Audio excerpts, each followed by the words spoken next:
Welcome back to the Right to Lego Bricks YouTube channel. I know it's been a little while since the last video update, when we talked about mills and the road constructions and making those road plates. And I showed you why I thought they were a little bit better in the design of the new mills plates compared to the, these old traditional road plates. But, and I mentioned in that video of how I've been slowly mills plating my amusement park. And with that, I didn't get a chance to show you, what I have done with the amusement park. So I like to take the time to kind of show you, what I have done with it and all the stuff that I have mills plated up to so far. There's a few more things that got to be mills plated. I got to do one of the original roller coasters, the big red one that came out with about 4 or 5 years ago. I got a Disney castle when I was in Disney World with my daughter. So we were in Orlando. They had one at the Legoland there in Orlando, so I bought it there and I put it together. So I'm gonna put that on a mills plate to go inside my amusement park. And then there's some other little things. Target had a Lego amusement park set they had back in the day, so I bought that one to kind of add to the park itself. Even though they don't have a Texas sticker to go on there, so I had to put the Florida sticker on there. I know, but I'm from Texas, not Florida. So I'm just doing the best I can with that. And then, I have pieces that have come together that I have used that are amusement park wise, like a carousel. Then they had a little bitty one that I got not too long ago. I got a couple roller coasters mixed in there. I got the Haunted Mansion that, I'll eventually find a place for that. Right now, it's just kind of sitting off in a corner, just sitting there. It does not belong there. I'll show you how easy it is to now move and how I mills plated it till it can open up. So at this time, I'm gonna walk you over to that area right there, and I'm gonna kind of walk you through some of what I have done. And let me get this out of the way. And so, like I said, what you can see is just a roof. So I just got maybe a section of it, and I got a little bit more sections, and hopefully they come up with more stuff that I could use to help fill in the stuff. If not, I'll just make a big giant courtyard in front of the Disney castle. And so you can have maybe see if I get another ride or two that come out throughout the years, and then finish those off. And then the side, on the far side, I'm gonna try to make like a little campground, because Lego loves to come up with RVs and trailers to pull behind. So it'd be a good little area behind there to make a little campground area, and then I could park all those travel trailers and the RVs that they come with, at least come up with once a year. They have a new set come up with that. So I'm gonna sit right here. We're going to stop the video. So as you can see, we're gonna walk over this way, and I'm gonna walk you over here to the castle. So there's the Disney castle that I have. I'm going to put that, eventually it's going to be on its own little mills plate, similar to how this one is set up. How I got the walkways and everything going to the coaster itself, and then we're gonna I'm gonna fill this space in right here. So I'll probably maybe do a courtyard with it, and then maybe some more walkways up to this coaster. I've heard that once you mills plate this coaster setup, it runs a lot better. As of right now, it is terrible. It rubs on everything. The coaster stops midway. They've improved it a lot better with the loop coasters, where it's more functional and it'll go through the whole circuit compared to this other older coaster. And then you can see, like, they got the carousel. Like I said, here's the house. It's just sitting there. I'll probably eventually move that maybe over into this corner right in here. I think it'll fit better over there, and it's because it's so tall. You don't want it blocking your whole view. I got carousel, this piece, these setups here, and this coaster right here came with that one set that's supposed to represent Legoland. This was a creator set. You could change it up if you wanted to look differently.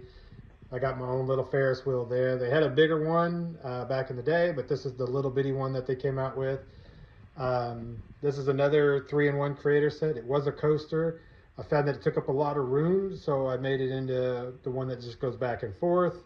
And I kind of, did it on my own little design on there to make it look a little bit better, fit it all together, try to keep some of the elements that were part of the coaster in there mixed together. So it looks a lot better, and you know, it fits a little more. And I wanted to use a lot more of the pieces and stuff that go with it. But here's, and if you can notice, a lot of it is Mills plate. So you can see right here how that is Mills plate, and you can slide it out of there, and you know, it just fits perfect right there. And, you know, so I've used the actual plates to make it look like the walkway, and then you use the grass, and then the blue for the water. And here's the haunted house, you know. So I'll set this down here, and I'll show you exactly how I was able to Mills plate this and make it look a little better. So, you know, a lot of times when you Mills plate, you can actually, now it still functions. So you can still open it up, and you can still be able to use it like it's intended. Yeah, it's sitting over here, so it's kind of tough because it's sitting at. But if you ever wanted to open up, it's still available to open up, because, you know, I use the flat tiles here so they could sit on the flat tiles, and it could be still operated and it's still opened up like it normally is, you know, supposed to be when you're playing with these. But I just wanted to make sure it was still functional, you know, even on that Mills plate. You know, here's the view from behind. Like I said, there's that coaster that, like I said, it doesn't work very well. And they redesigned it with this one, and this one's a lot better. So when you actually do wind it, it goes. And then this little coaster right here, it just goes back and forth. I know they come up with more coasters, you know, with the 3-in-1 creator sets. You know, they got the smaller coasters. They just don't have the lift heel, so you have to just pick it up by yourself. And it's not really fun, you know, when you can hook a little motor up to it, and it just sits there and powers it and goes on its own. That's kind of how you want to set it up. Like this is the section I was sitting here talking about. So right here, I'll probably do some Mills plate setup here and make it a little campground where I'll have all the RVs and stuff parked over here. Just make it a little campground, like it's a campground for the amusement park. But that's what I have so far done with the amusement park itself. And so that is still, like I said, it's still a work in progress. Still got to work on the back side over here. Like if you notice down here, I'm kind of making it to where it looks like it's a brought feature on the back side of here, to where, you know, it's just like a ledge back there, and then you have the water coming in and around the castle, you know, and I'll maybe tie it into the water here at the front. This plate is just sitting here until I get that Mills plate, and then I'll build the walkway to make it connect to this roller coaster here, and then the walkways around, and maybe my courtyard right there, maybe with a fountain in the middle. Just depends on how I feel, what I want it to look like, and so forth. This is the city. You know, we'll go over here to the city. Like I said, just random Lego just sitting in here, some Adventure Quest stuff. But eventually I'm gonna Mills plate all of this, and it's gonna look a lot better than it does. These old road plates, like, they don't even match. See, this one has the yellow in there, and then it goes to the green. So it just doesn't really match, and it doesn't really work very well, you know, back like it should. So I'll Mills plate all that to make it look a little better.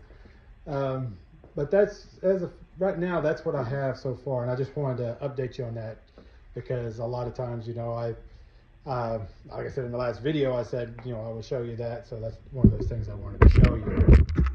So, and then, like I said before, you know, everything's still a work in progress. And so it takes time. It takes a lot of time to get everything situated. Like I said, I still got a lot of bags. I'm constantly ordering pieces. I mean, I got to put this set together. This is a gallon bag of Lego set that I got to put together and display it wherever. If I want to keep it, then I'll keep it. If not, I'll put it out there in my box to take to Bricks and Minifigs and trade off. But it takes a very, very long time to do these things, and it takes spare time. And so I don't have a lot of spare time with a little 4-year-old little girl, work, and life outside of general. I like to work out. So, you know, a lot of things keep me very busy. So I had to have free time to come in here, do some stuff in the Lego room. Like today, I took a little bit of time and I put this thing together. This little helicopter rescue, you know. This was one of the first, when I got a bulk buy, this was in the bulk buy. And it took me about 2 or 3 years to finally complete it. This little bucket right here was the last piece, and it's one of the, like when it's a one-off from Lego, they're very, very hard to find, or they're very expensive to find. So when they make a bunch of them, like you can always find wings, or your blades, pieces and stuff like that. But then when you're looking just for these one-off Lego pieces, they're more expensive and they're harder to find. That's one of those things that's why it takes so long to get that one done. And so I finally got that one finished. And so I'll probably be displaying that somewhere else. And over here, if you turn this way, I got these shelves. So I'm gonna be hanging more shelves down the wall over there, so I can display more Lego. I've already run the shelves over here on this side of the room, so I need more displaying space. So I got more shelves. I've already got them pre-cut. I got the brackets to hold them up. I just got to put them up together, and that takes time because you got to make sure everything's level and it needs to look good. And so and then I got to figure out what I want to put up there. Do I want to put up, I'm thinking of putting up these Adventure Quest ones right here up there with the one-offs that usually go up there to get out of the way. Maybe over there above the amusement park over there on that side. I could do the beach house, or like the beach stuff over there, just set it up on the side over there. Who knows? It just depends on, what I have a lot of that doesn't really pertain to what fits over here. I'm slowly working on that one side over there. That's going to be my Star Wars section. And I did find another Star Wars, and I don't really buy Star Wars. Like I said, I'm not a really big fan of it, but when you get a sale, you get a deal, you buy it. I mean, $32 for this Star Wars, originally $80. So, you can't pass up that. So I usually wait, Walmart, if they had a lot of them there, took them a while, they dropped it down to 55 and now down to 32. So I bought one at 32. So you got to be very patient sometimes and hope they have a lot, and then they'll drop the price down and keep dropping it, and you get it for a lot cheaper than paying full price, because full price Lego is very expensive, especially IP Lego like Star Wars or Disney or Marvel. Those IPs are very expensive when it comes to Lego, and they don't give you got to look at the set pieces. The very easiest one to tell you get any money for is if it's usually about 10 cents a piece. So if there's 400 pieces in there at 10 cents, you're looking at what, $40? That's a good ratio. But if you're looking at 400 and it's $80, that's a very bad, that's like almost 20 cents a piece. And some of those pieces are like this big, so you're paying for a lot just for that little bitty piece. So you just got to be very mindful when you're going shopping for Lego. Just look at the value of what the price of it is compared to how many pieces are in it. And then you'll know if you're getting a good deal. And a lot of them are different. Like you'll see this one is $40 at this amount of piece, and the same $40 gives you even 100 pieces more. It's just because the IPs make it a lot different and make the cost. So they got to pay for that IP. They're never going to get rid of Disney because they're affiliated with Disney, and they got Star Wars. Star Wars has really brought Lego back from the brink of death. I mean, they were on the verge of filing bankruptcy. They finally got the IP for Star Wars, and it blew up since then. And that's really what helped propel Lego back into the mainstream, where to where now it's almost a collection, like a collector's thing, to where now people are really, really, really getting into it. I highly recommend. There's a show on Netflix, if it's still there. It's that's like, I think it's the Toys That Created Us, and I think it has a Lego on there, and they talk about how Lego was on the verge of bankruptcy, and they got the IP for Star Wars, and it just exploded from there, and then they were able to secure more IPs.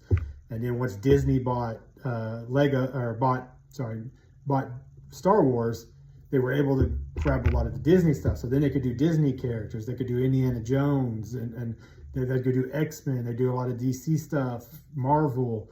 So they've just been snagging up IPs left and right. And rumor has it they've snagged up Star Trek, which wasn't a very cheap IP in itself, because they're very, very meticulous with their IPs.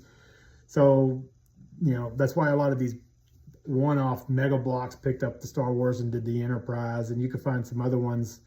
They've done Starships, but they're just not the same. They're just not the quality that Lego has. So I'm hoping with them snagging up, they're just going to just do one IP. Just try it out. See, they're probably going to do, from what rumor says it, they're going to do the Enterprise D, and then you're going to get the crew member, the crew that goes with that starship. So, you know, me as a Star Trek fan, I'll be the first to buy it. So I'll be definitely buying that one and putting it out there, and it'll be going right next to the Enterprise over here as soon as it comes out. So I hope that they get a lot of sales out of that, and they'll be like, okay, we want to do another one. So they'll do the Enterprise, maybe they'll do the Enterprise A with Kirk and Spock, and do their crew member to display, and so forth and so forth. Just one, you know, just test the water, put the feet in, see what it does, and then, you know, don't go too heavy investment, because sometimes they've done that. They've put all in on one of these items, and it bombs, and you never hear from it again. But, you know, eventually it becomes collectors, because it bombs and doesn't do well in the sales, but then it becomes so rare that now it becomes a collector's item, and then they're very expensive to collect.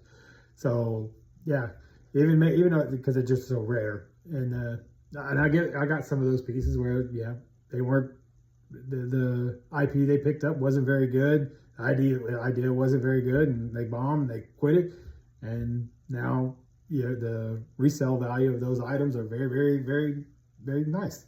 Like these Adventure Quest ones with the Pharaoh and stuff, they weren't a big thing, and so now, you know, they're worth a lot. You know, this little one I just showed you right there, you know, Bricklink, fully done, is $400 or $500. So I mean, so that's a nice retail. Probably when this thing originally retailed was probably like 130, maybe 120 at most. I don't know. It came out so long ago, but like I said, there wasn't a big push for it, and it didn't sell a lot, so they didn't mass produce it like they normally do, like their Cities or their Disneys or their Star Wars. So it just, you know, did their course with their sets, sold what they could, made what they could, sold what they could, and then they were done with it. And now they're worth, because, like I said, they are a rare item. And when you get your hands on them, you keep them, you know, the best of your ability. If you like those things. If not, you can turn around and sell them, and you probably get more of it if you would do it on Bricklink, sell them that way through Bricklink, than taking it to Bricks and Minifigs. They probably won't give you as much as if you were to just sell it outright. But then you have to pay for the shit. You have to charge for shipping. Then Bricklink, we're going to take their cut of it. Then you got to pay taxes, because you're acting as a store. So it just depends, you know, what you're going to be paying for. You know, if you have a Bricklink store that you make a lot of money, then you could probably offset selling a set like that. If you're doing it as a one-off set, you may be better to take it to Bricks and Minifigs and let them see what they'll give you for it, because in the long run, it may be equivalent to what you would get from, you know, all the fees and stuff with Bricklink. But, you know, with that being said, I'm going to keep this one kind of short and sweet. I will hopefully see you next time, or hear from you next time. You know, please like, share, comment down below. Let's start an engaging conversation. Y'all have a good one.